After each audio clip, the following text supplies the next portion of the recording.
Okay, we're going to talk about Nigel's maritime connections. Now, his connections to the sea go way back. His grandfather was a master mariner in the late 19th century. His father Tom also worked as a seaman for a short while before joining the Australian Army. Nigel was born in Fiji, so there was plenty of opportunity for swimming and boating and fishing in his younger years. And later he decided on a career in the Merchant Navy. He flew to New Zealand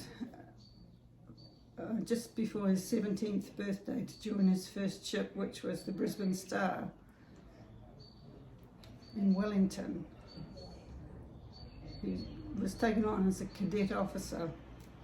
The ships of the Blue Star Line plied between Britain, Australia, New Zealand, Pacific, South America, west coast of the US, and with shorter trips to Europe, Rotterdam. They went via both the Suez and Panama canals. They took all sorts of cargoes. New Zealand, they picked up mutton and wool, beef. South America, they loaded beef and all sorts of general cargoes as well. There's a couple of incidents we'll talk about.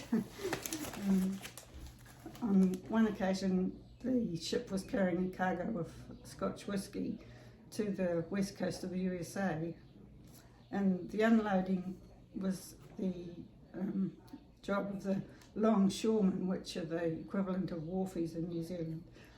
It was a very powerful union, and the rule was that the officers and crew weren't allowed to be in the hold while they were unloading, but they were quite aware of the roaring parties that were going on in below decks, but they were unable to intervene because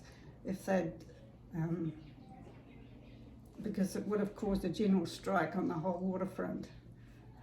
They were well aware of the men leaving the ship with a bottle in each hand and one in their pocket as well. But the canny Scots exporters are aware of the practice and allowed for shrinkage, which was probably paid for by the US importers. Another story, often at sea there were long periods when you didn't see anybody, but if you spotted a ship, you'd often call them up. What ship? Where are you from? And to pass the time and to practice signalling, because it was all done in Morse code at that time, they'd sort of strike up a conversation. So, no, this is a story. They sent this message, "What have you got in your sandwiches?" And the reply came back, "Repeat. What have you got in your sandwiches?" Repeat. So eventually they broke it down, and so said, "What?" Okay, they understood that. "Have," yes. "You," yes. "Got," yes, yes.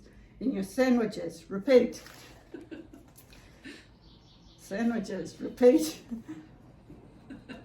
Sandwiches, repeat. "Oh, okay, we have curry in our sandwiches." There's another incident to talk about, and this is in 1962 during the Cuban crisis.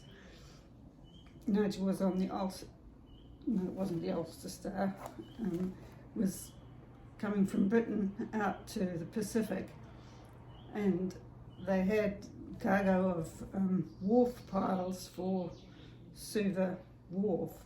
These are long cylindrical sort of structures, and they were too big to go in the hold, so they were carried as deck cargo. And as they approached the Caribbean Sea, they attracted the attention of the US Air Force, who were very suspicious of what was on board, and they were flying very low aggressively to see what it was. And Nigel's job was to run down to the stern and to break out the British flag so that they could identify themselves.